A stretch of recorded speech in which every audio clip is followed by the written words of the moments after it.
Hello, everybody. This is Rebecca Johnson of Supergirl Radio. We're going to be getting officially started here in a little bit to talk about Rebel Moon Part 2, The Scargiver. So we see some people get scars in this Part 2. So that title is pretty clear as to what the scars are and who is given the scars. So we're going to be talking about that. We're doing this Rebel Moon 2-part series to catch up with Staz Nair, who plays Tarek in these movies. So he played William Day on the CW Supergirl TV series.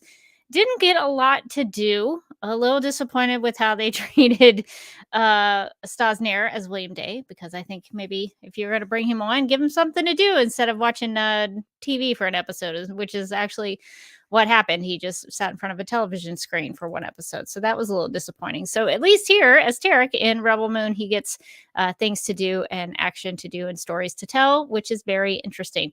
So we're going to be talking about Part 2 when Morgan pops up on the screen. And so if anybody has any questions, comments about Rebel Moon, and anything that we're going to be discussing, feel free to drop those in the live chat and we'll get to them. If you have any snap judgments you want to offer, a choice between two things, you can drop that in the snap judgment, the live chat as well. And we'll get to the snap judgments after our discussion and we will play that game. Let's see, in the chat, Brian is with us for this evening. We're on a different night. I had a personal conflict this Tuesday, so we moved it. So Morgan's been real flexible to move it so I can go to a thing on Tuesday. So sometimes that happens, but normally we are live and wired on Tuesdays at 9 p.m. Eastern, but this time around it's on a Monday. So we are, let's see. Oh, I just got a message from Morgan saying she's not feeling well. Okay, so things have taken a turn. She might have gotten a stomach bug of some kind. So, we may have to do this again on Thursday. So it looks like Morgan will not be able to join us tonight. Just got the message. Um, so we will push this one to Thursday instead, and we'll do this again on Thursday. So if you happen to join us, I just now got the oh, yep, Morgan's there. Morgan, if you're not feeling great, we can do it on Thursday if you want to. I just got your message. I see you down there. I don't know if you want me to bring you on the live stream or not, but I can hop in. I can hop in. I am feeling a little bit better. Oh, okay. So we could make this a shorter one. Oh, okay. All right. So we will attempt to do it. If you feel at any point like you cannot make it, I will let you know. I will give me a sign. Give me a signal. You can just remove yourself and never come back. That's roll out of frame. That's totally fine. Yeah, I was making some last minute notes, and then I had to set up my laptop, and so I missed your message. No, I was like, oh no, she sent me this like 15 minutes ago, and I didn't see it. I saw you were live, and I was like, I think I can do it. I had the real heroic journey tonight of being like, I think I can do it. You really beat the Imperium. I did. Yes. I faced them down. Okay. All right. Well, we will go ahead and get started. We'll try to wrap this up a little early, just in case Morgan doesn't feel like she can make it. So we'll go ahead and get started. If you have any thoughts about Rebel Moon, pop them in the chat, and we will get started.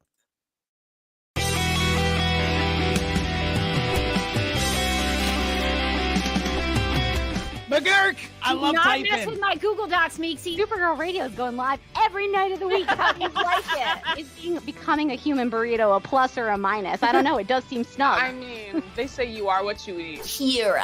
I love that. So I do a podcast called Supergirl Radio, and one of our segments is Lena Luthor, Boardroom or Ballroom, because she looks like a boss in this coat.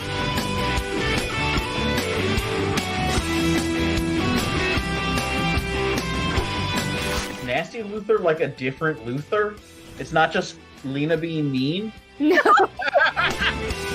Helen Slater here. So fun to know that you're hosting a podcast called Supergirl Radio. Yes!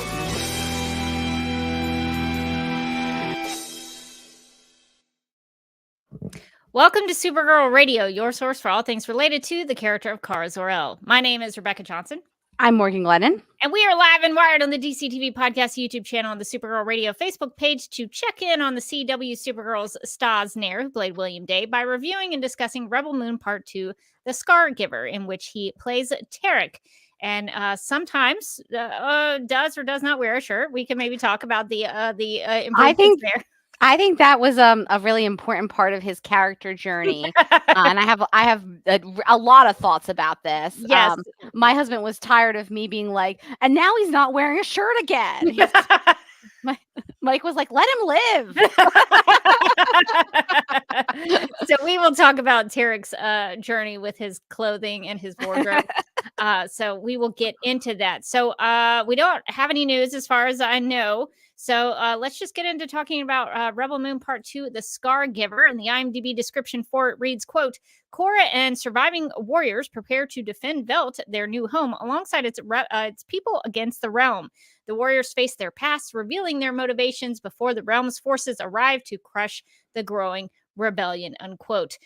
So we'll take maybe the same format we did in the first part, because there's so many characters, it's big, vast universe, lots of symbolism, lots of things going on. So I think the best way to approach this, just for simplicity's sake, is to talk about what worked and what didn't work for us in Rebel Moon Part 2, The Scargiver. So let's talk about the positives first off. So Morgan, what worked for you in this Part 2? There was lots of action in this one. Yeah, there was lots of battles. I was like, let's get to it. Let's battle, baby. I thought a lot of the action sequences were really cool. The way that they sort of had the rebellion figured out, and the way that they, with not a lot of technology, figured out how where they were gonna like set explosions and where they were gonna like fight people. I thought that was really cool. The fight at the end where they're on the spaceship that's crashing and Mhm. everything just starts to like turn and they're falling and they're fighting and they're falling. Kind I of thought, like the Titanic. It sort of reminded me yes, of Titanic. that's what it reminded me of too. Exactly. It was Titanic. I was like, The this ship is was like going down. if like during Titanic they were like, we gotta fight. That's what Titanic was missing, was lightsaber fights. Thought that was really cool. The action I thought was really good. When they had those action set pieces, I like was really kind of hooked into like, oh my god. Um, oh, I was so sad when my girl Nemesis died. I was mad. I thought Nemesis was great in this one. I wish she had more lines of dialogue, but that's fine. She's a strong silent type. She is a strong, very silent type.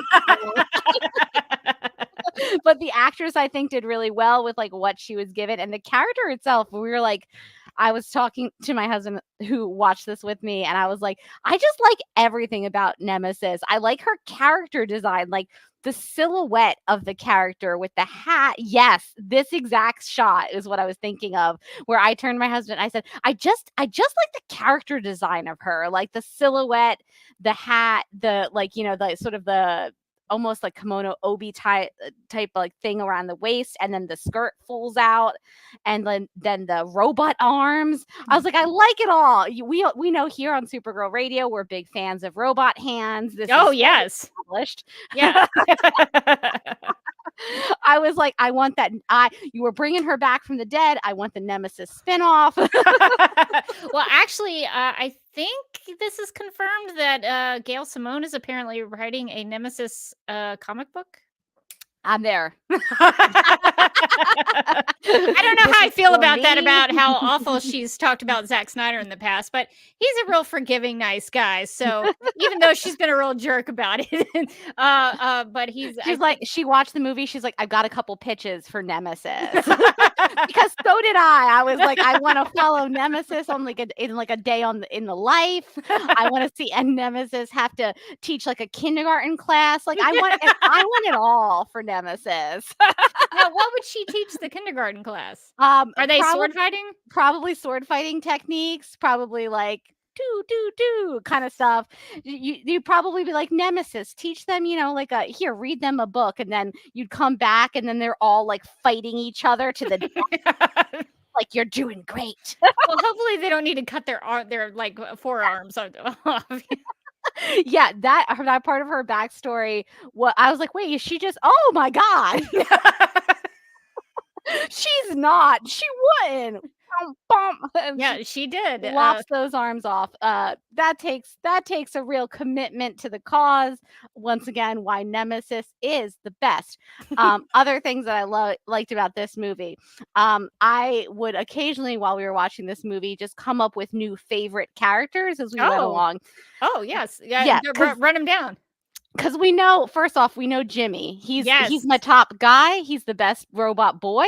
Yes. He sort of went through a character arc with the size and level of the kind of different headdress he had on in this one. He really went full antlers. He went then full antlers, but then when he was battling, they were like, it was a smaller antler, and I was like, oh, that's his battle antler. It's less obtrusive. So Jimmy is great. He is my favorite. I do feel like Jimmy was like a little lax in when he decided to show up during the battle. Okay, that was going to be one of the things that didn't work for me, but I guess we could talk about it here. He just fully lets them get housed for like hours, and then he's like, hey, guess what? I'm invincible, sir.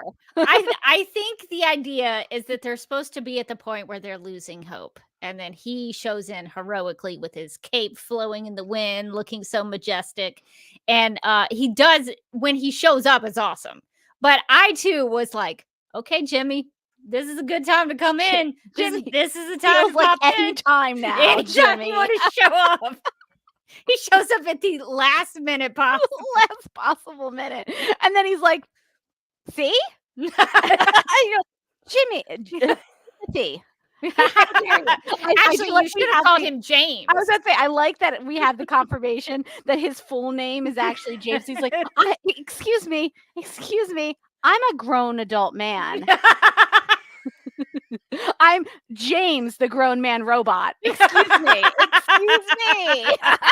Longtime listeners of Supergirl Radio will understand that reference, so I'll just let it sit. But yes, he did say that people in the past called him James, including Cora. So he's going for more of an informal thing now, but back in the day.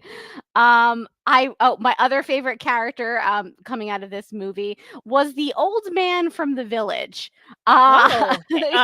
Hagen? I didn't ever catch his name, so I would just yell, "Old man!" And then at one point, I was sure he was dead, and I was like, R.I.P., old guy. And then at the end of the movie, when everybody's like getting back up after like the battle, and they're all like looking at each other, and then like I think it's Tarek like looks over, and there's old man, old man looks around, and he goes, "Yeah!" And I yelled, "That's my favorite guy!"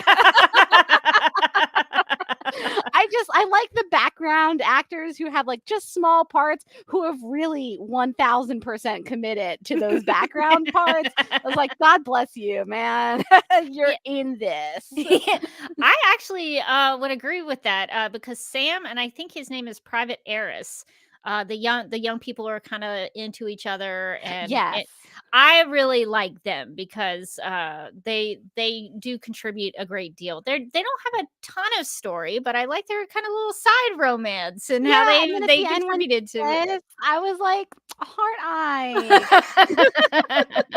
So I will say some of these background actors, including the little boy who sort of catches Nemesis' eye, and they have that little interaction where the boy tries to poke a little grain of wheat, I guess, in her face, and it's very playful, and I think they both have this like cute little interaction. So I think some of those and it comes into play later on, obviously, when Nemesis unfortunately takes a sword through the stomach, I believe, and doesn't end up making it, but that little boy comes to her defense, and actually I think it drives her to kind of fight back, even though she's pretty much dead. She saves him as well. So I like that little interaction, even though that little boy, he was so young, but I think he really made an impact on Nemesis, and I enjoyed that. Yeah, I like that a lot. I like that interaction between her and him a lot too, especially when he goes and like is kind of messing with her with the grain, and she's like, "Oh, watch out!" And then she like smiles a little bit. I was like, "That's my girl, Nemesis." I liked how they sort of set that up, that interaction, so that they could pay it off later when she saves him and he saves her kind of right back. I thought that was really sweet. Any other favorite characters? Old Man and Nemesis, Old Man and Jimmy, Nemesis and Jimmy. Those are my top guys. Those are my top dogs. The Gunner, I liked him in the last movie. I like the actor. I think his name is like Michael Huisman. He's been in like Game of Thrones and a bunch of different things. I think he is really good in this. I think he's just kind of a charismatic guy and kind of a cool guy. And I think he kind of brings that charm to Gunner, even though the character is supposed to be like, it's just me on this, backwaters planet. And I'm like, come on, Huisman, who you kidding? You got that riz in you, sir. I will say this was gonna be in my dislikes, but I can mention it now. I think Michael Huisman is a very good looking man. He is. At some point, for no plot reason whatsoever, he shaves, and I didn't like it. And I turned and I said, "No, I don't like this now." Why would he shave on Why Veld? would he shave? Well, he wouldn't have time. They were like harvesting grain, and They were getting ready for the battle, and he shaved for some reason. I went, "Oh, his face looks different now." maybe it was hot. Maybe on Veld it gets hot while you're Maybe he's like, I was out in the fields, got sweaty under there. They were sweating. There was a great slow-mo shot of General Titus sweating and using that thing. I was like, okay, I appreciate the slow-mo sweat shot. I really appreciate it. I just feel like if you look that good in a beard, you should commit to it. Like, commit to that look. It's a good look for you. Beards, as we know from the CW Supergirl, make someone a little wiser, a little less horrible. Ooh, So- look at that. Because it makes you a little better when you have Just a little bit. It means that you've worked on like your personal growth and your character progression. You're just like a little different now. yeah. Mono. Also, you look good. But yeah, I did like him in the he was on my favorite characters list. He wasn't as high as old guy. He was just below old guy. Geek Defense Initiative said, "Tonight we shave, for tomorrow we die." Yeah, maybe he did need to shave for his big death scene. R.I.P. R.I.P. I did like as usual. I think Zack Snyder's a very talented director, and I think everything looked very beautiful in this. Like the grain cutting scene that you mentioned, where you see all the grain sort of like falling in slow motion, and you see them harvesting it. I would argue this scene went on far too long, but far too long. But it was very beautiful to look at. And I think that sort of throughout the movie, I think he really does do a good job with action sequences, and also with the sort of visual components of storytelling, where it's like everything looked very beautiful. The shot of Nemesis from behind in the shadow, and the shot of them harvesting the grain, and the wacko fight scene where they're falling down the ship and they're fighting with the lightsabers. All of that was really fun. I should correct you. Technically, they're not lightsabers. They're technically not lightsabers. They are called Kryptonian swords. Maybe it's sort of like it looks like come up with Kryptonian. something catchier than that. It looks like Kryptonian. When I read it, That's I so think funny. Kryptonian, but Kryptanian, I think, is how you say that. So I think it was a Kryptanian sword, just to be technically correct, although they are basically lightsabers.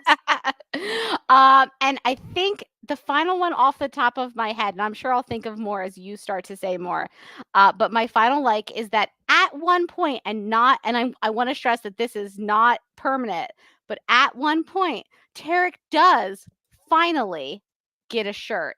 Yeah. And I was like, finally, they've given this man a shirt. Look at him. He looks really good in his shirt. I don't know where they found like a baby gap on this planet, because it is very tight on his very muscular forearms. But you know what? I'm not complaining. He's looking good. He's not as sweaty anymore. He looks like he's like finally like he's blending in. He's adjusting. Now, this doesn't last. I want to spoil everyone and say that despite the fact that he's now found clothing, he then loses clothing somehow. By the end, we'll talk about that later. But the point is that he found clothing at one point, and I'm really happy for him. So I think maybe, all right, so we can talk about the character progression. We can talk about so there is a lot of character progression with Tarek's wardrobe, because at one point he does talk about his backstory, where he is the prince of this royal family, and so he has some very royal clothes that he puts on, and then he looks kind of I don't know, like 1920s London, maybe? What is that look with the cool hat and he's got like a little hat on and like a little tie, and like a pin, like his like jacket is like pinned onto him. Yeah, it looks really nice. Like I think it's a cool look. So he does wear like clothing in some of these scenes that are actually quite nice. So when he was wealthy, when he was royal, he had very nice clothes that he would wear. And He did. I like the idea that these rebels of this rebellion, these rebel mooners, I guess, they become part of the community of Velt. So they start to dress like them.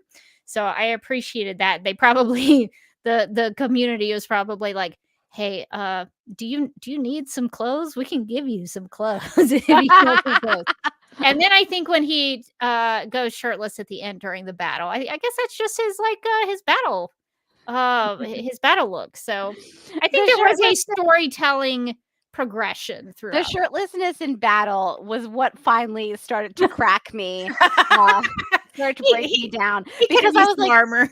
arguably in battle is the place where you most want a shirt of some kind. Armor, perhaps, even. You don't want your skin vulnerable. You don't want to go shirts and skins into battle. This isn't a pickup basketball game. So I lost it. That was the moment that I lost it and just started laughing when they all get ready for battle, and I noticed he just doesn't have a shirt. He's just lost the shirt again, and I was like, Tarek, my guy, what's going on here? They did have some armor, I think, so they could have maybe given him something, because all he had out there was like an axe. He was fighting with an axe, so it's not like he had really good defense. No one was really too concerned with the armor situation. Like, I don't know, maybe they could have like taken some of that grain and turned it into a little vest or something. They didn't have time. They had 5 days, Morgan. They didn't imagine if they make clothes. That also made me laugh that they were like, we've got 5 days, so we're gonna spend like a lot of them with the grain. Guys, they did go over fighting techniques. Yes, it was part of the plan, because they wanted to put the grain around so that the village wouldn't be destroyed. So I got it, but it did make me laugh that they were like, we got 5 days. We're gonna focus heavy on grain. Got to get this harvest taken. You got to get that grain figured out. And only then will I teach you what end of the gun is the right one to hold. I mean, they did a pretty good job, because everybody was like, I got this. I felt like they should have been a little bit more careful with the rocket launcher. Like, there was like one guy on the rocket launcher, and then he died, and then the rocket launcher just sort of sat there for like 45 minutes. And I was like, I felt like there should have been a backup for that rocket launcher guy. I was like, I'm not telling the general how to do his job or anything, but felt like he should have called Jimmy at some point, and maybe Jimmy should have been the rocket launcher guy. Jimmy could have shown it anytime. He was watching them for days. He watched them in the daytime. He watched them at night. He was hanging around looking at them. He could have jumped in at any point. Now, is Jimmy the hero, or is Jimmy kind of low-key the villain of this show? Seems like a bad situation down there. Ooh, and then he yawns and falls asleep. He did lay back and look up at the sky one time. He was like, relaxing. Jimmy! So I want to ask you about that. Why do you think he's just kind of looking over, but he doesn't join them? Why do you think that is? I wasn't, character reason. Yeah, the character-wise, I wasn't really sure. I was kind of struggling with like his character motivation. Maybe it was that he had seen he was supposed to protect the old royal line, and they all were murdered, and he felt like he didn't do his job. So maybe he's kind of like, oh, I can't do this anymore. I'm not a protector anymore, kind of thing. But I did feel like I wish we had gotten a little bit more, like, I'm reading into things, but I don't feel like the text of it was really telling me why it was that he wasn't involved. My guess, the only read I could put on that is when he comes up to Cora, when Cora puts the drop ship, she hides it away, and he basically they have this conversation about how it's hopeless. They cannot fight. They can't win it. And he is basically at the point of like he talks about how when she calls him James, that gives him a little more hope. And so I guess he's just really defeated. Maybe it's because he failed the princess. Although I don't know that what would happen if Jimmy found out that Cora was the one who killed the Princess Issa. They would maybe have some words. That truth never came to light. Well, no, at the end. I think at the end. At the end, she does confess that, and Jimmy seems okay with it because General Titus says that, and we'll talk about this maybe more fully, that the princess she couldn't be the assassin of the Princess Issa because the Princess Issa is not dead. Twist ending. Yeah, the twist. It was a cool twist ending in that, like, I because I grew up watching Sailor Moon, like magical girls, and so as soon as Princess Issa was like, "I glow," I was like, "Okay, I'm locked in this." Do you have a little outfit? Can you make a spin? Can you spin a little bit before you glow? So yeah, a magical girl who like comes back to life. Like, you can't murder me. I'm a light. I'm like a light being or whatever. But there was really, I needed so much more context on like, how did he know that? And why would he think that she's still alive? And many question marks basically were like at the end of him saying that the princess was still alive. Like, I felt like maybe a little bit more information was needed. I know that they were sort of setting up like the next story in this universe, and I was like, yeah, I'll probably watch it. But it's about the magical girl. Oh my God, I'm gonna watch that. But I wanted to know, like, how did he know that she was alive? And why when he said she's alive, did everybody go, oh, okay? No follow-up questions? No, people in this movie are not curious enough, is my issue. I would be like, I'm sorry, excuse me, I have just a couple for you. So I guess my question, like, I do have questions about how Titus knows, because if he knew this whole way, he did sort of badger Cora when they were like, let's confess all of our things before we go into battle. We'll talk about that later. and Titus is like, are you sure there's nothing else you want to tell us, Cora? Are you sure that's it? Are you sure? Nothing else? Anything else? Maybe another name? Maybe a cooler sounding name that you go by? Maybe a thing you want to talk about that you did that people might want to know about. So I think he knew then definitely that she had assassinated, in quotes, the princess. So then I have questions about, well, if he knows, why does he know? And when did he know? Where did he know? Because he was at that Coliseum fighting in that gross, bloody, probably really smelly place. Yeah. He was drunk and dirty. Desperately needing a shower, any kind of shower. So how long has he known that? Maybe the people in the Coliseum, maybe he heard things. Yeah, I felt like I needed a lot more about how he would know this and why he would know this. And also, I don't feel like he gave the characters enough for them to immediately do what they did, which is like, okay, well, this is our next adventure. Like, we have to do this. I would be like, hey, before I'm signing up for this next adventure, I'm gonna need to know how he knows this. What are his sources? What if he just like read one of those like weird chain letters? It's like, the Princess Issa is alive. Send this to 5 other people or you will be cursed. He's like, listen, the Princess Issa is alive. And the reason I know this is because I have a friend who's a Nigerian prince. General, we've talked about this.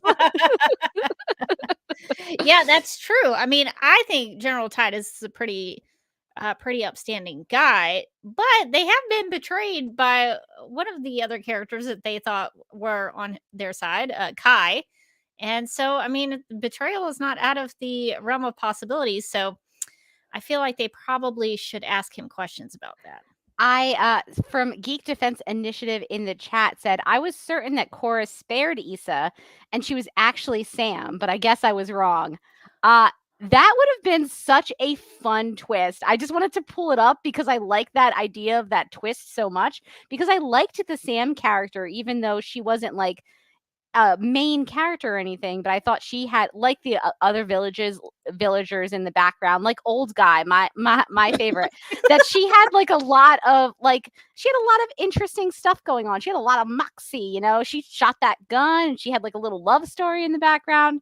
So I think it would have been fun if it was like, hey, like the light has been inside. What if she was like, as they're fighting, she's like, pew, and she just like does a little light power or something, and she's like, what? Like that would have been really fun. Anyway, I just wanted to pull that up because I would have liked that as a twist. That's a pretty cool idea. I think Princess Issa, was able to give life. So in the first part, we see that a bird dies, and she's able to restore the bird back to life. So I don't know if like when she dies, maybe her life force or whatever gets transferred to another person, or she becomes someone. I mean, there's various ways you could go with that in a fictional story such as this. But I think that could be interesting. That could be why Sam was such an important character. It could be. Yeah, so I would not be opposed to that story. You would have to explain it though. Sure, there would have to be like a lot. Once again, we would have to go into an exposition heavy flashback. Anthony Hopkins is going to have to narrate that a long time ago. But I do think it would be fun. And she was kind of a major, she was kind of a big reason why the rebellion on that planet started. So it would have been kind of fun if it came back around and it was like, actually, she was even more important than you thought because she can heal baby birds and stuff. She also inspired James to she put that flower crown on him, and he became a different robot. And he went like, oh, I like it. Oh, a fun headpiece?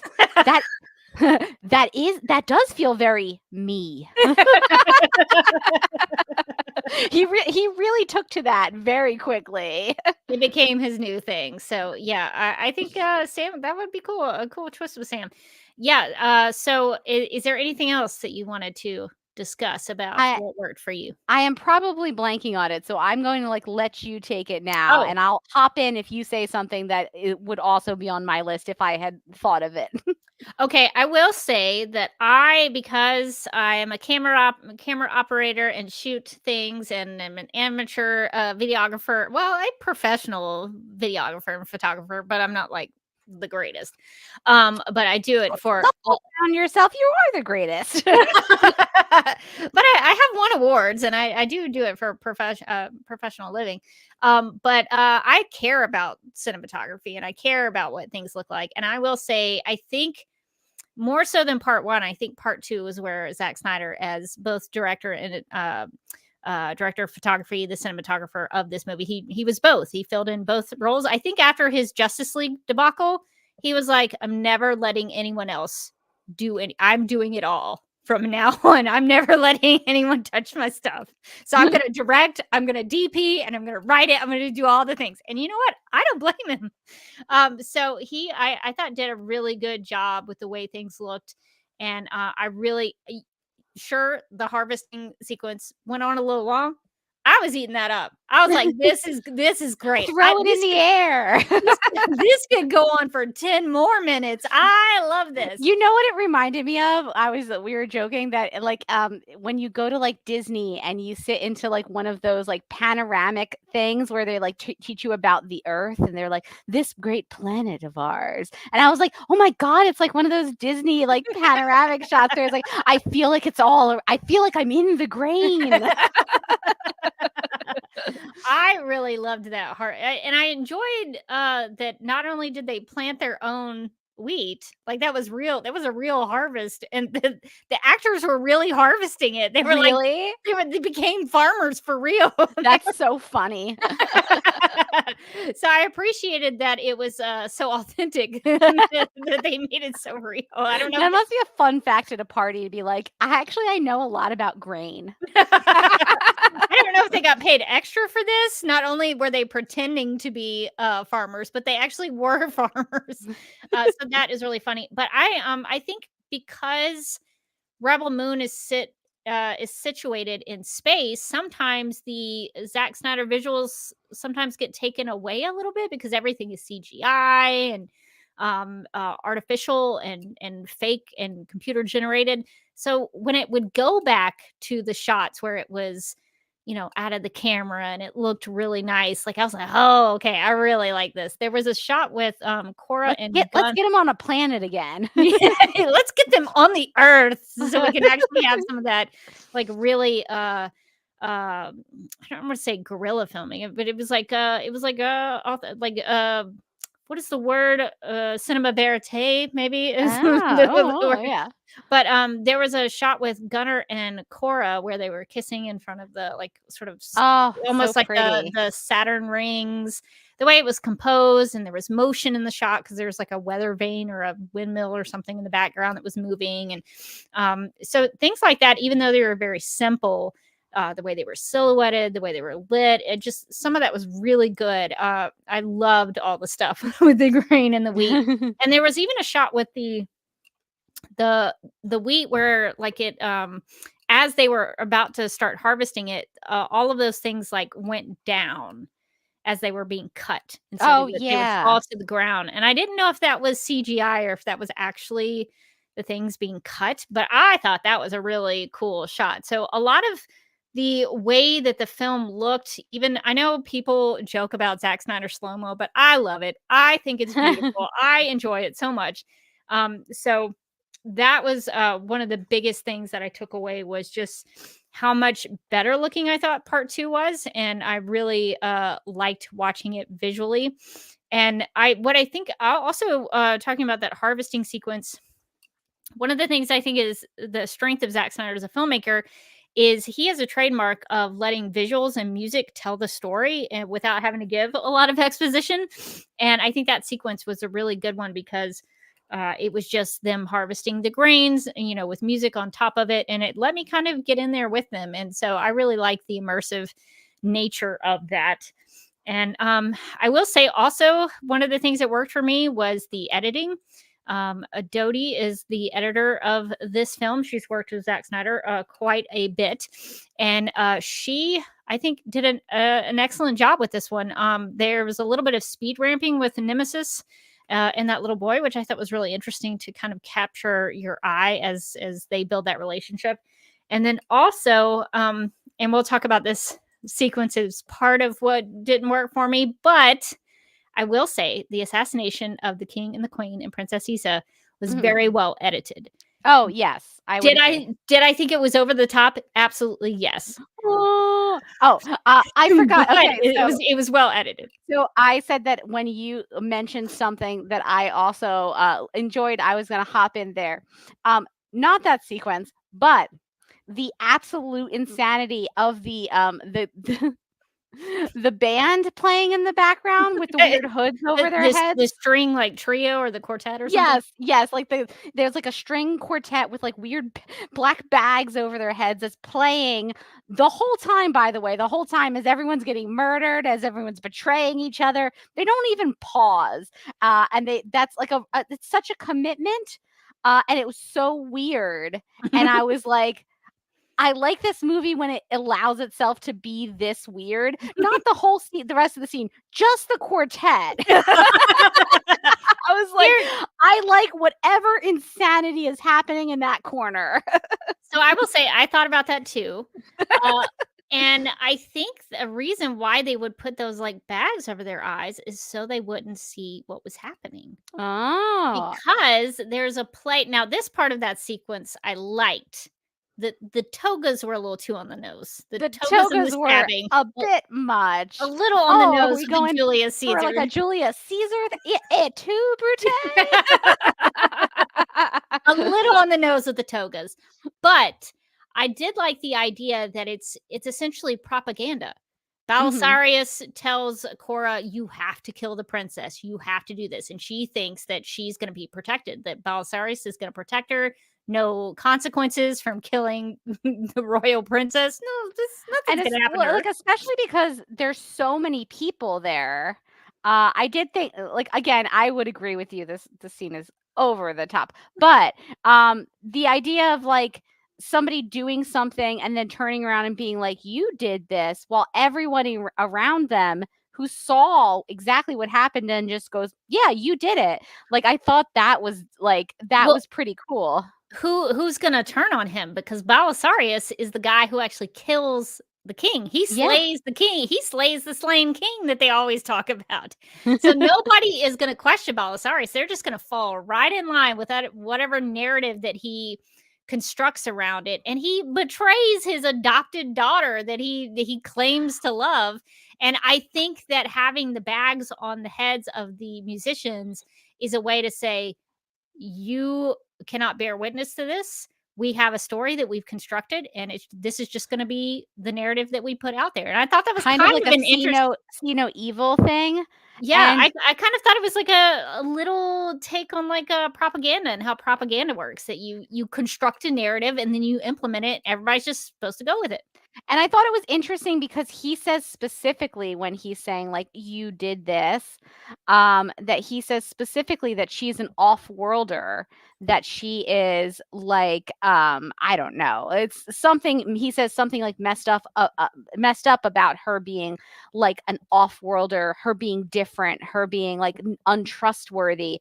And I was like, okay, yeah, that would work perfectly for the propaganda of it being all of her fault. But it also kind of opens the question, like, did he just save this little girl at the time to train her to be this fall guy, essentially? Probably. That's an interesting thought. And did he specifically pick her out from like an off-world planet, knowing that when he decides to throw her under the bus, it would be a lot more believable for people because she's different and she's not like them? And that's why sort of he did everything. And I thought, oh, that's evil. That is such an amazing thought, because, in her backstory, she is a little girl and he tests her to see if she would shoot him. So I think And she does, and she tries. Yeah, and I think that's her test to see if she would kill. Would she be willing to shoot if she had to? And Wow. I didn't even think about that in the part one. But yeah, you're right. I think if she hadn't tried to shoot him, I think she wouldn't have lived. But because she did, he was like, she's got that killer instinct I need, and she'll be useful to me in the future. Wow, that is very interesting.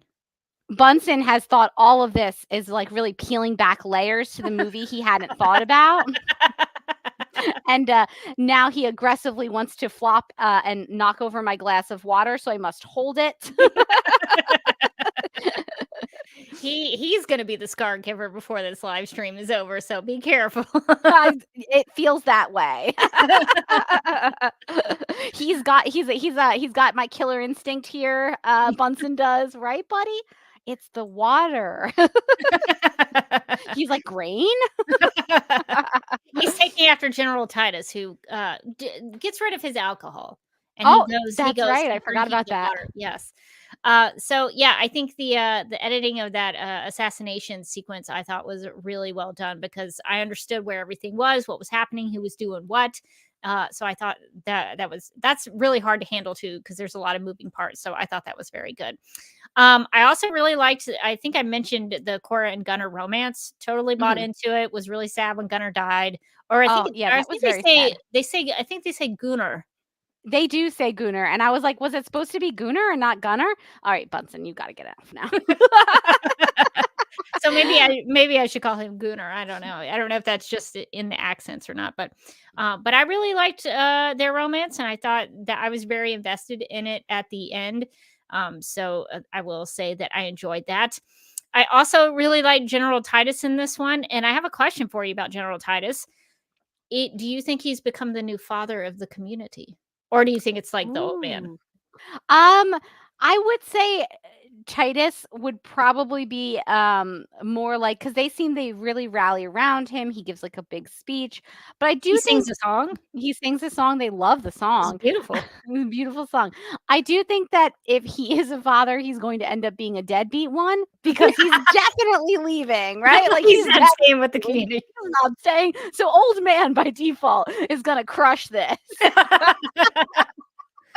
So either way, I think that either the old man or which I think his name is Hagen or General Titus, either way, I think they are improving on the father figures in the story because I had that question about the mother world and the fathers. And so I think either way, you get some better fathers there at the end. So I Yeah. really like that. And I loved his backstory about how he was going to give himself up to save his men, but his men were executed in front of him. And it's the same dilemma that Cora faces at the end, where she's like, I'm going to give myself up. Nobody in this place needs to die on behalf of me. So she ends up with that same dilemma on whether or not she should surrender. And I think the people of Velt don't give her that chance. So they are not. Gunner's like, no thanks, pew pew. So I really liked his backstory and the way that played into other characters' storylines and other parts of the story. So I really, really liked that. I also enjoyed just the sheer design of things that Sam, who we all know is the Princess Issa reborn, Obviously. it's a good theory.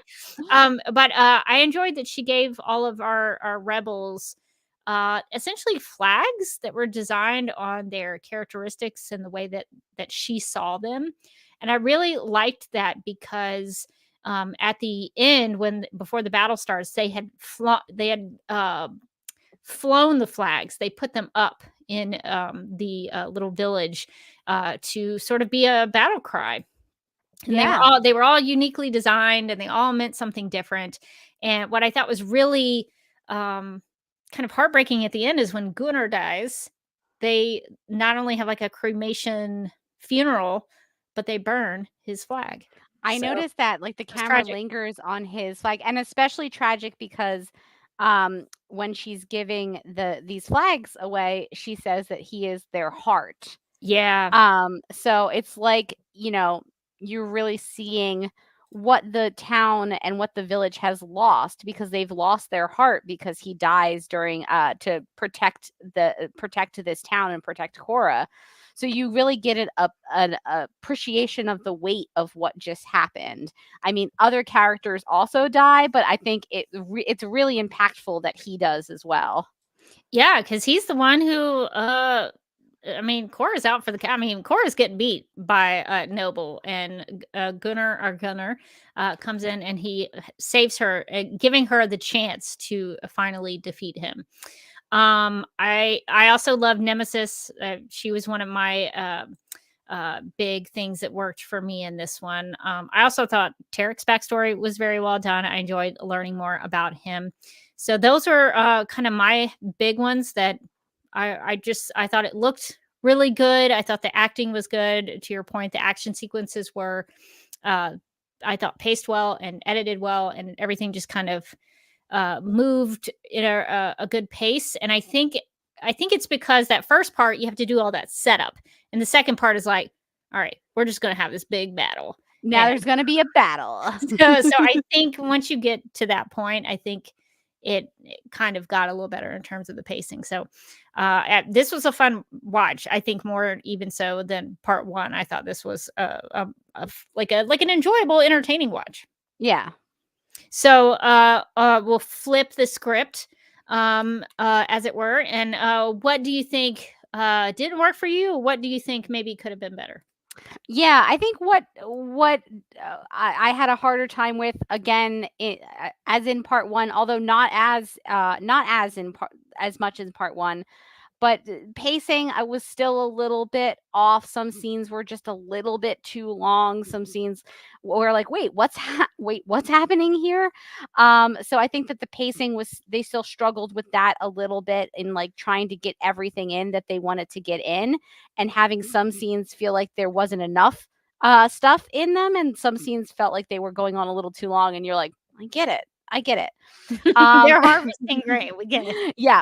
One of the toughest ones for me personally was when they all went round robin and told their backstories. Mhm. In terms of writing and like filmmaking, I don't think it's like a great it's not really great for me, at least, to be like, okay, you go and tell your tragic backstory. Now you go and tell your tragic backstory. It was literally that prescriptive, where it's like, I'm going to start and I'm going to tell my tragic backstory. We'll get a flashback. It'll be great. We'll come out of it. Now it's your turn.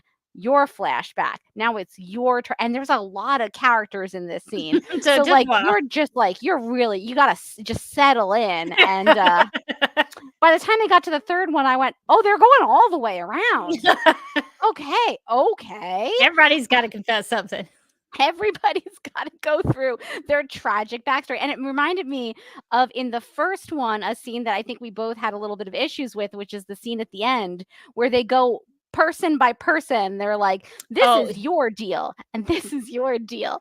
And I was like, it feels like there's like a repetitiveness there, which is like, okay, if we were going to do this round robin scene, which you shouldn't have, you didn't need the one in the last movie then, because again, we're just kind of going over what you just told us in the last movie about these characters. And also, I feel like there's probably a more organic way to work in their backstories. I have a suggestion. Could I make a suggestion? Please. Because I always want to be constructive and like add to it, like not just be like, I didn't like that, because I really don't like it when people do that. Yeah. Here's what I would have done. Not that I'm a better writer. I'm definitely not. Not that I'm a better director. I'm definitely not. But one way you could go about that is kind of do the Lost approach, where something happens during the battle, or something happens during one of the scenes, like when that little boy kind of is playful with Nemesis. Maybe that cuts to her, because it looked like one of her kids died. It did. It did. So that could have been a trigger to flashback to that story, and then you could just let it play out, and you don't have to me, I don't need everything explained to me. If you show her with like a dead child, and then you show her getting these gauntlets out and choosing to cut her arm off and then putting the gauntlets on, I get it. I'm like, revenge. I'm there. I totally get why she's doing that. I think you could have done that with all those characters, where like during the battle, or when Cora's like, I don't want anybody else to die, you could have flashed back to General Titus making that same decision. Something like, I mean, you could have done that with Milius. You could have done that with Tarek. You could have done those things that way, where you flash back because there's a parallel situation happening in the story. Absolutely. And I think that there were opportunities for them to do that and to work it in more organically. And my issue with that scene where they go round robin and all just exposition dump their backstories was really just that it was inorganic, that it was more of a telling, not showing. And there were spots where we could have worked in those flashbacks in other parts of the movie. Instead of just doing it like your turn. It kind of felt like, when you create, like you're creating characters and you're just sort of writing their backstories out, and you have them just all in a list, and you're like, okay, we got to get to that in the movie. We got to put them somewhere. And then they just forgot to put them somewhere, and they're like, how about this scene? And I think, to your point, there were places where, if somebody is, even the cliche stuff, like waking up from a dream where we saw their backstory and they're like traumatized or something, that would have felt better to me storytelling wise than a scene where it felt like they were like, okay, we have to give everybody's backstories. We don't have time to do it later. We forgot to do it earlier. I guess it's now. And yeah, my issue was just how clunky that scene was. And it wasn't even that the flashbacks themselves were bad. It was just that all of them in a row were too many, which was kind of some of the issues I had with the first movie, which were less in this movie, except for this scene, which is that there was just a lot of exposition that was just like aggressively dumped at you.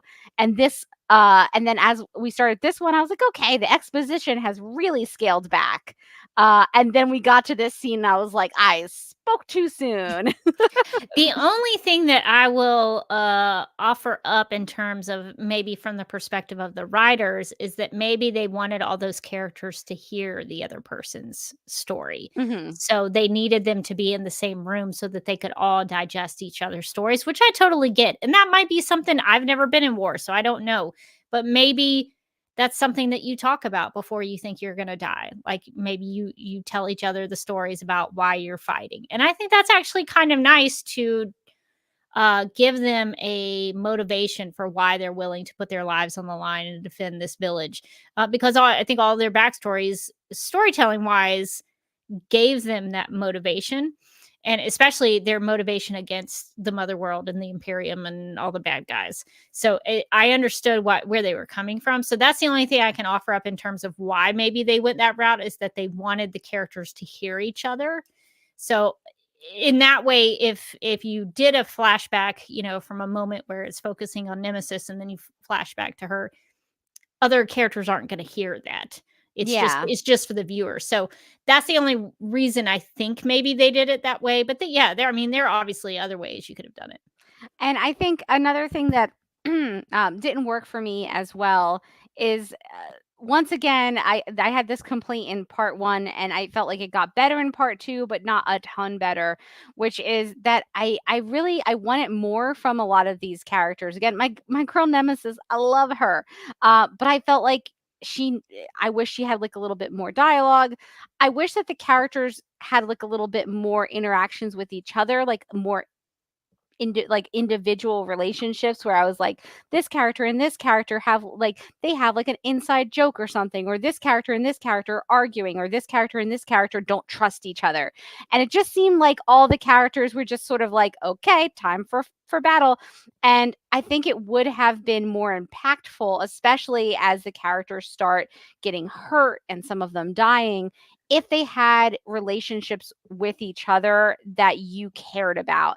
And I think maybe one of the issues is that in trying to do an homage to Seven Samurai, the movie felt like it had to have 7 main characters, but that's a lot of main characters for a movie to support, especially when it's establishing a brand new universe and a world and like a conflict and backstories and all of this. I think it was kind of a maybe a bite off more than you can chew situation. I think if they had scaled back on some of the characters, like had a few less characters, they would have been able to have those characters have these like interesting, a little bit more interesting interest to them, a little bit more depth to them, a little bit more depth to those relationships. But by the end, there's like a scene where I think it's Tariq and Milius are like fighting together. And I really liked that scene. I think they earned that relationship. They earned that relationship during the battle. But I thought to myself, like, imagine if they had some interactions previous to this. Like, you could say they did in part 1 at the very end. Yeah. After Korra has that big fight with Noble where she breaks like every bone in his body. Yeah. They do have a little moment together there. Oh, that's right. Yeah. It felt like I wish that there was a lot of stuff going on in both of these movies in terms of like establishing and exposition and plot and characters. And I wish that some of that had been scaled back so that the character relationships felt more fully fleshed out and more real, so that I could invest more. Like I was like, those are my bros, Milius and Tariq, and they made it. Like I was excited. And I was like, I wish that there was a little bit more depth to that relationship, because when they got into the battle and they decide like, okay, like we're probably going to die, but like, let's go out together. I really did feel like I was invested in that. And, but their relationship wasn't like, they had maybe a line or two together. So I think that I wish that there was a little bit more time to establish some of the relationships with the characters outside of like Korra and Gunnar, who are obviously sort of the main characters of the 2 movies. And so they have like a pretty well-established relationship. But I wish that there were, the relationships between some of the other characters were a little bit a little bit more fleshed out. Yeah, I think you get moments with like Titus and Tarek and Titus and Cora. So Mhm. there's little small moments between them. And Nemesis has that little relationship with that little boy. So she doesn't have as much with the other members of the rebellion, as it were. So I think that's a fair point. I think they earned it in some places, and in some places it was kind of lacking. But just for fun, you mentioned maybe cutting it down to 4 characters. What 4 Ooh. characters are you keeping? Ooh, I have to cut it down to 4 characters. This is really hard because I actually do think that in like, I think I said this last time, but or I don't remember who I've said this to. I think this would work really well as a TV show, and I think as a TV show, you can keep all of the characters. That's a cheat. It We are is, I'm putting but for the challenge. okay. But if it's just 4, I'm keeping Gunner. I'm keeping Nemesis. Definitely. Those 2 are definite. The problem is, do I keep Cora because she is the main character, or am I like somebody else is the main character now? I mean, it's your story. Yeah, like am I the cap? I'm the captain now, so Yeah. I think does Jimmy count as a character? Yeah. Okay, so then I'm keeping Nemesis. I'm keeping Gunner. I'm keeping Jimmy, and then I think I am going to keep the general.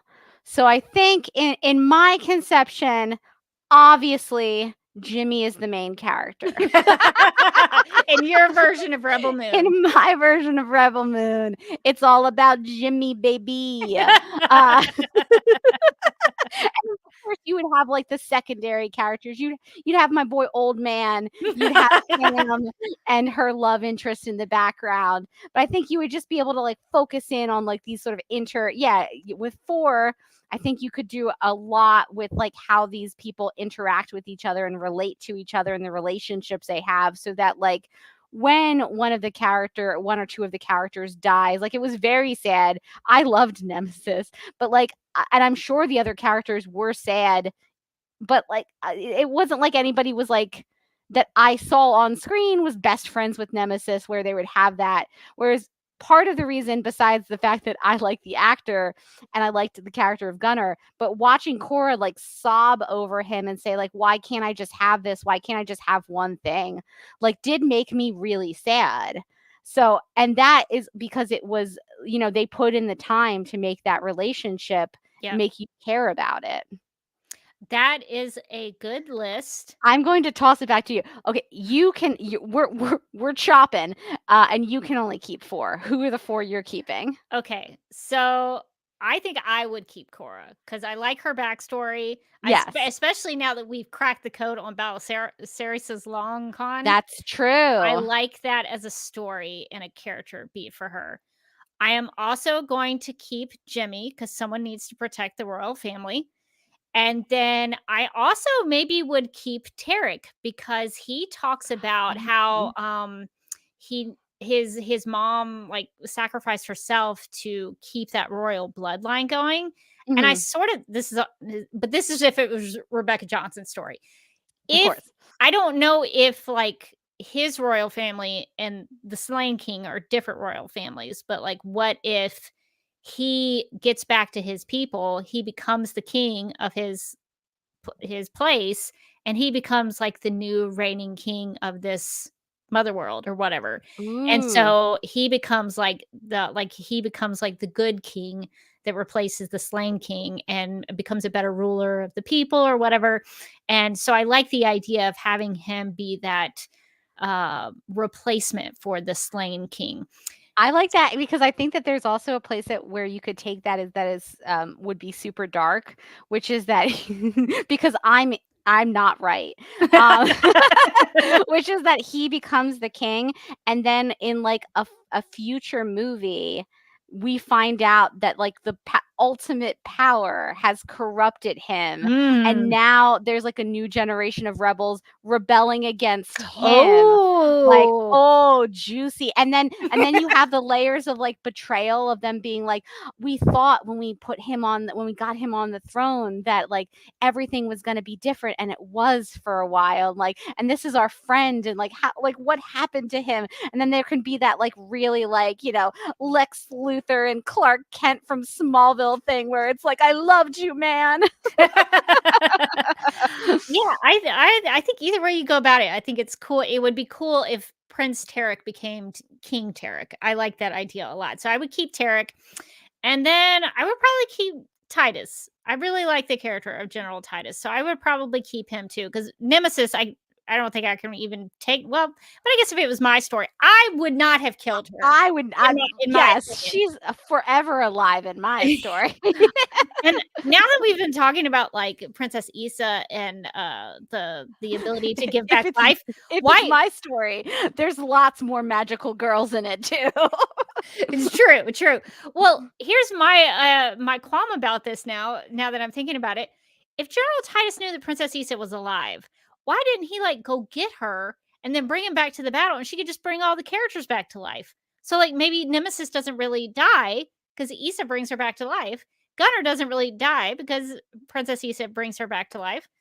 Then we wouldn't have to get rid of those characters That's true. because the princess is alive. So Yeah, they're if the gonna have to princess was explain that. alive, she could just magically heal Nemesis and Gunner. And my two favorites are back, baby. Back in play. Back in play. So that was a good exercise. So thank you for humoring me there. Did you have any other things that didn't work for you about part 2? You know, it was, I think the two things that didn't work for me being like the kind of the pacing and the characters that I wanted to care more about were really the biggest things, and that's really kind of impacted a lot of other stuff. And then obviously that scene with the backstory dumps, I think could have been done in a different, better way. I'm trying to think if there was anything else. We already talked about my my inability to deal with the shirt no shirt situation. Listen, Staz is a handsome man, and he looks good, and he was constantly gleaming, and that's great. But it was a little ridiculous. Like, please, this man is fighting people with knives. and like a blaster thing. Blaster. Please get him a shirt. It's not going to do a lot, but it'll do more than his skin. This is a very important part of the movie. Yeah, this was a tough one for me personally. I was like, this is not like part of his culture. We did a flashback, and he was wearing a newsboy cap. Yeah, I think the biggest thing that didn't work for me, well, there's two things maybe. The music, even though I normally like Junkie XL, sometimes I felt like he went too much with some of the music, like in the assassination scene. I think if he had brought it back down to he made that scene, that the score really full during that assassination, but I kind of wish he had kept it as that small string quartet or trio, whatever it was, and had them kind of be just that musical element there. So I thought some of the score went too big in parts, just for my liking, but obviously I'm not a composer. I don't know anything about that. Was a musician back in my day, and now all I play is the ukulele. So what do I know? But so the music was sometimes distracting for me. And we already kind of mentioned it, but the assassination of the royal family, I felt like it could have done with a less is more approach. Like I kind of like the idea that you can tell, like you know what's going to happen even before it happens, because they're all wearing the togas and they're all kind of waiting there for the family, and Belisarius has a different color toga. And even the only reason I almost kind of like the togas, even though it's way too on the nose, I also kind of like it because Noble, when he gets out of the chrysalis thing and he's like recharging or whatever, he has a toga on and you can see his scar, but there's like a kind of a toga thing, the way they have him sort of wrapped up. It looks like a toga as well. So I kind of liked I liked it when the toga imagery connected, but I thought it was a little goofy during the assassination Yeah. scene. So, but I liked the idea that you could see the swords, the close up, or not the swords, the close ups of the knives. I really liked all of that. And the idea that this family is caught off guard. I thought that was actually, it would be very scary for that to happen. These are people they trusted, and even their protectors. Cora was Yeah. the bodyguard of the Princess Issa. So I like the setup of that. I just feel like it was maybe a little too much. I think if less is more, let the audience kind of get there. You don't have to telegraph it so much. But I thought the idea of it was good. Now, I can't remember, but did we ever get an explanation for like why Princess Issa was magic, or like where her magic came from, or were they just kind of like not clear on that? They just say, I think, that she had a special power Okay. and she could. Cora talks about she had seen things that she couldn't explain. I do think it's interesting that the Princess Issa, when Cora kills her, she says, "I forgive you." So she's, very much, a Christ figure in that way, that she's um, this life giver. She's someone who can offer somebody who does something bad to her forgiveness. That might also be a little too too on the nose, but I think she just has some special power. I don't know if it's because of her genetics with the royal family. I'm not really sure. That's a good question. It's interesting too because they don't get too deep into it, but they do talk about how because of Princess Issa, because she is a nice a nice girl and she has magic abilities, she was starting to change the king, and he was starting to pull back on the war and the colonization of all the other planets, and starting to kind of change how he was doing things, which is obviously why there was so much support for killing him. But I also thought it was like interesting where it was like, well, so the king's a bad dude, but we're all supposed to be really sad that he got killed. I'm sad the Princess Issa was killed. I don't feel like I care that much about this guy, because earlier on they talk about how they would like go in and wipe out entire planets. That's how Cora ends up with with Belisarius. So this happens obviously way before they kill the king. So this would presumably happen with like the king's blessing. So he's, before he kind of softens because his daughter is a good person, he's a very bad person. So I thought that was really interesting. The idea that like you're like, oh, it's so uncool that they're killing this king. And then you think a little bit and you're like, well, he wasn't that great. But you can feel straightforwardly bad that the Princess Issa gets killed, because she's obviously a good person with a good heart. And she does say to Cora, I forgive you. And so you know that she kind of understands what's going to happen, and wants in that moment to make Cora feel better about what she's about to do. Yeah, and I wonder if Issa knew at that moment that she would not die. Maybe. Yeah, I mean, because she brought that little birdie back. Yeah, so I have a lot of Princess Issa questions. Me too. I have Yeah. many follow-up Princess Issa questions, so I feel like they do need to make another one, so we know about her. She needs to have a full magical girl transformation, including like background music and sparkles. I demand this. So I guess that'll take us to kind of final thoughts. I don't know if there's gonna be a part 3. I guess one of the things that didn't work for me before maybe we get to final thoughts is I wish it didn't end on a cliffhanger. Yeah. I don't know that Netflix has announced that they're gonna do a part 3. I only know of the part 1 and part 2. So I was like, Yeah. did Yeah, they end on a cliffhanger to get Netflix to give them another, like, I don't know. When they're all like, I assume okay, off we go on our next adventure. And I was like, have I missed an announcement that I should have been aware of? I thought it was gonna end with part 2, and I was like, "Oh, Yeah. good, there's gonna be a finality of Closure. everything." Yes. And then when that, reveal of Princess Issa, I was like, "Oh, I Because sure hope they got part 3 in the works." the more I thought about it too, just as we've been talking, I was thinking, well, yeah, she kills what's his name's character? Noble, yes. Noble. She kills Noble, who this actor really committed to this part, and He God he bless. really He chewed was up all the great. scenery, and he He was was great. great. I loved him. But she kills him. But General Belisarius is still very much alive. Yeah. So it does kind of feel, and obviously is her adopted father figure who betrayed her. So there's big plot stuff there that is really kind of not dealt with as we, as we sunset the fade to black.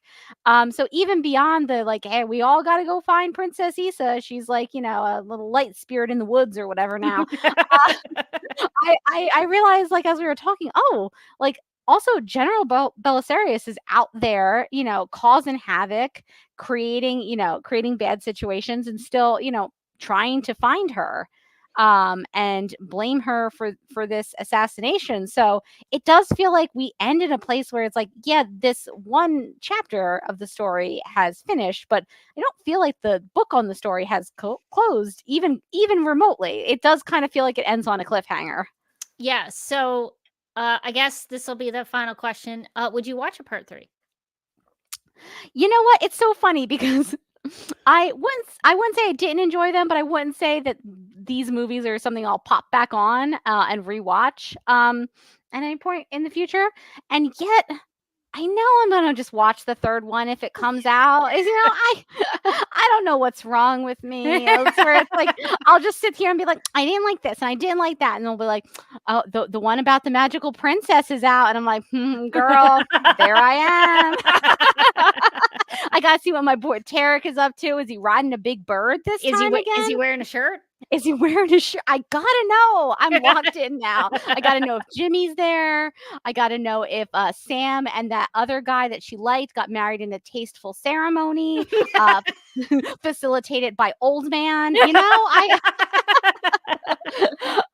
I'm part of Veltz now. I've been adopted by the people of the planet. I need to know all about the grain. How is the grain doing? How is the harvest? So yeah, I do feel like I don't even think that we mentioned that the rebels show up at the end to kind of help save the day. Also very late in the battle. Very late. They really let it ride. Yeah, they could have maybe showed up a little earlier.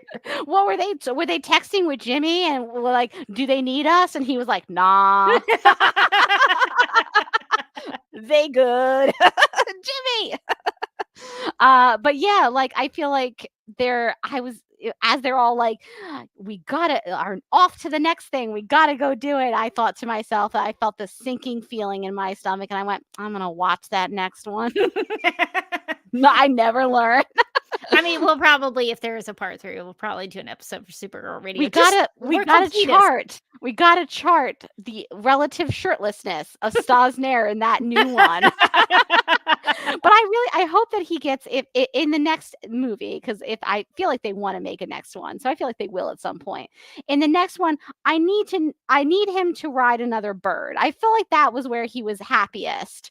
And also, he has I a like connection to birds. those Benus through his royal heritage. Yes, that was actually one of my favorite things about his flashback in particular, because I was like, I feel like they said he was a prince and I was confused in the last movie, but then I was like, oh, he's a prince. And then I felt like most of the backstory was like, and then he was a prince. And I was like, okay, I mean, I got there though. Yeah, we covered it in the last one. Yeah. I mean, I sort of already, there was some layers that they added, but not enough layers.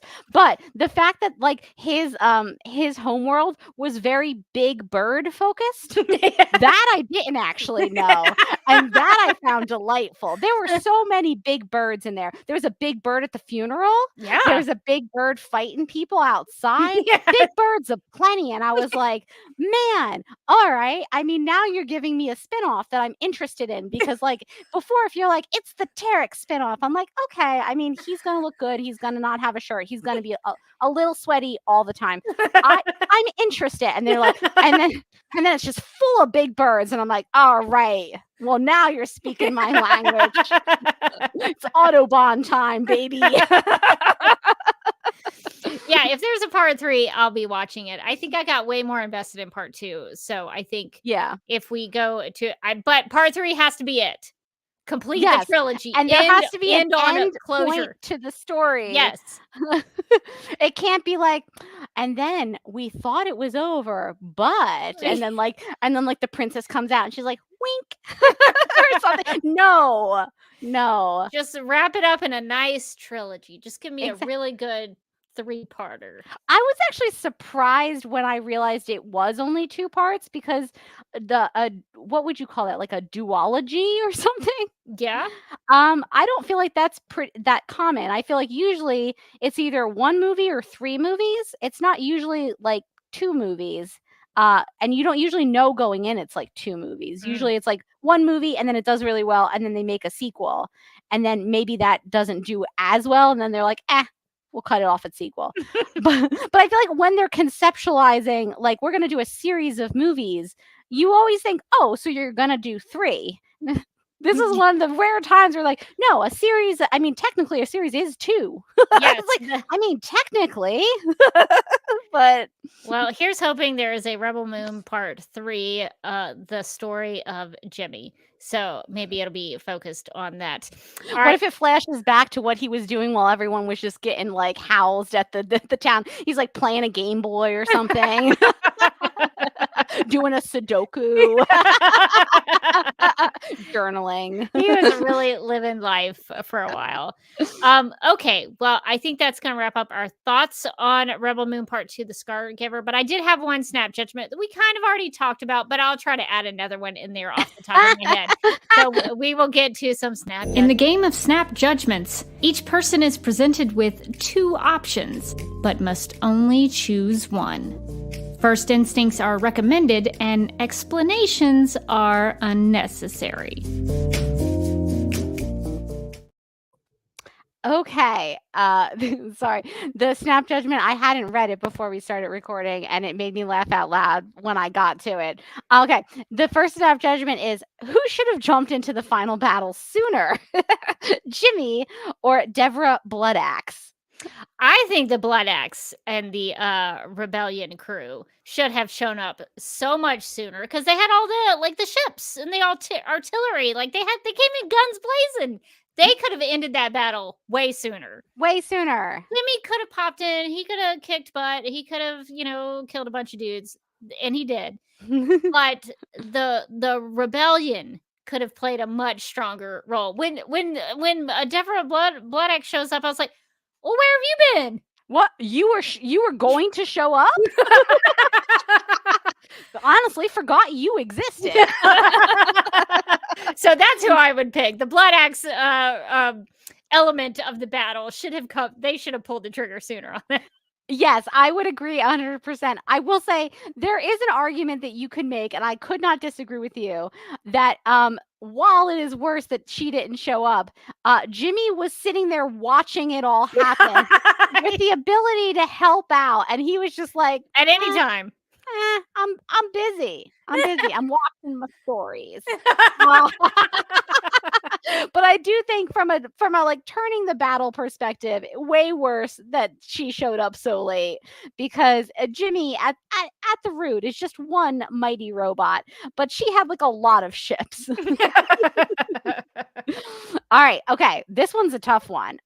You have the ability to bring a character back.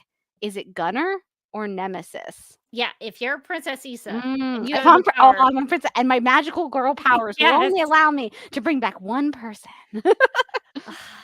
This is tough because I did like Gunner, and I did like his relationship with Cora, but I feel like Nemesis she could have really contributed in a big way. Although I did think the death scene for her was very reverent and nice, that it was a big deal when she died.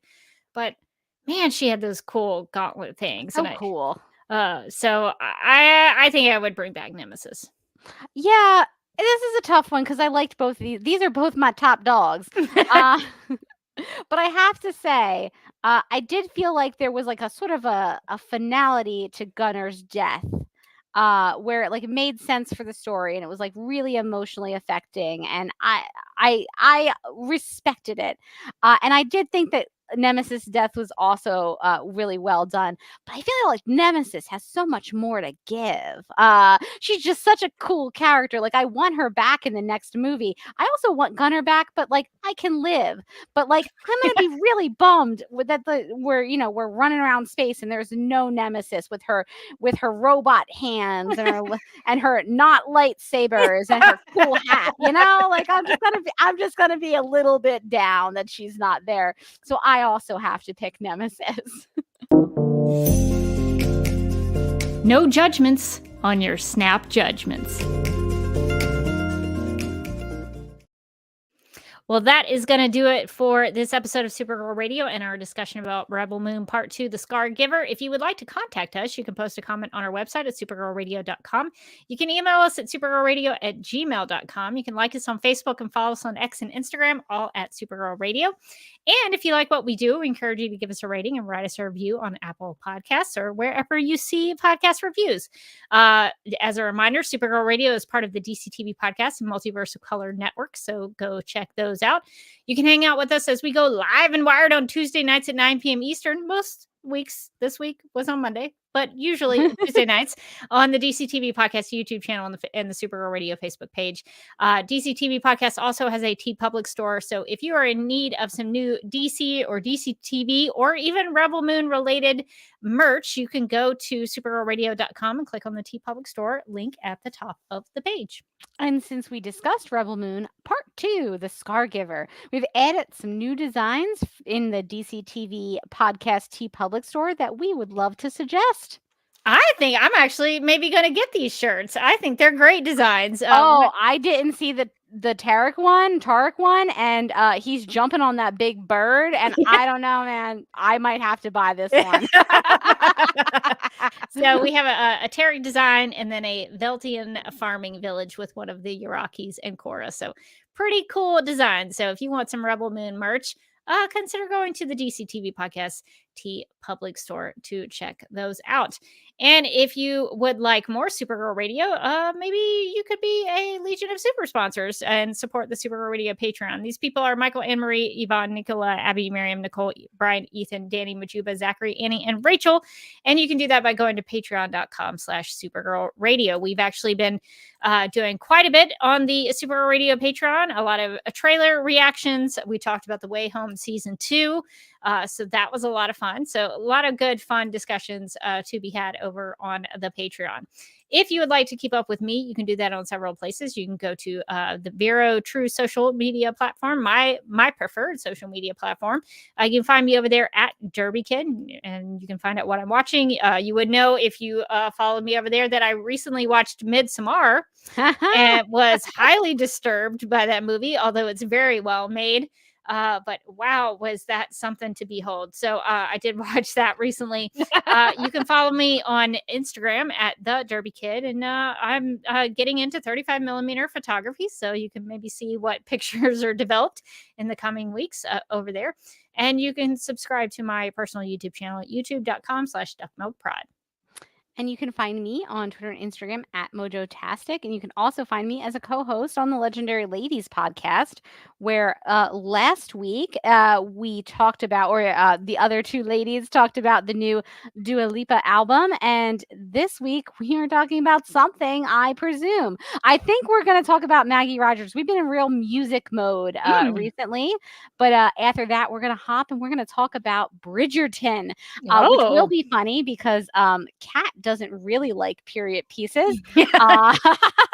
I mean, Bridgerton is sort of a period piece, so we'll find out what she thinks of it. So she's also going to jump in with no context, having seen any of the other seasons, which I always find to be really funny when somebody jumps into something. We have to talk about it on the podcast, and it's like, well, I don't know what happened before, but so that should be a good episode coming up, I believe, next week. So you should check us out on YouTube and all of the places you can find at the Legendary Ladies. Yeah, that sounds like a lot of fun. That would be good practice in how to review something. You Yeah, know, you don't have really that gotta- bias. You really just got to look review at it for what it is. Yeah, exactly. yeah, It's like, yeah. You don't have the backstory. But did it tell you a story that you could follow? Could you follow it? That's Yeah. usually the first question. Is like, how did you do with this? Well, that sounds like a lot of fun. But that's going to do it for this episode of Supergirl Radio. But until next time, I'm still Rebecca Johnson. And I'm still Morgan Glennon, and we hope you enjoyed catching up with Staz Nair.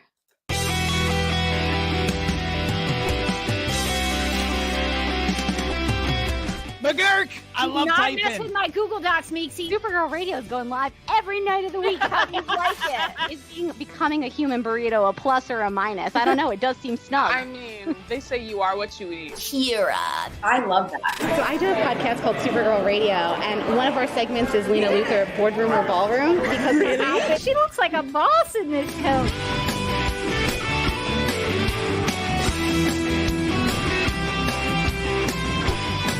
Nasty Luthor like a different Luthor? It's not just Lena being mean? Helen Slater here. It's so fun to know that you're hosting a podcast called Supergirl Radio.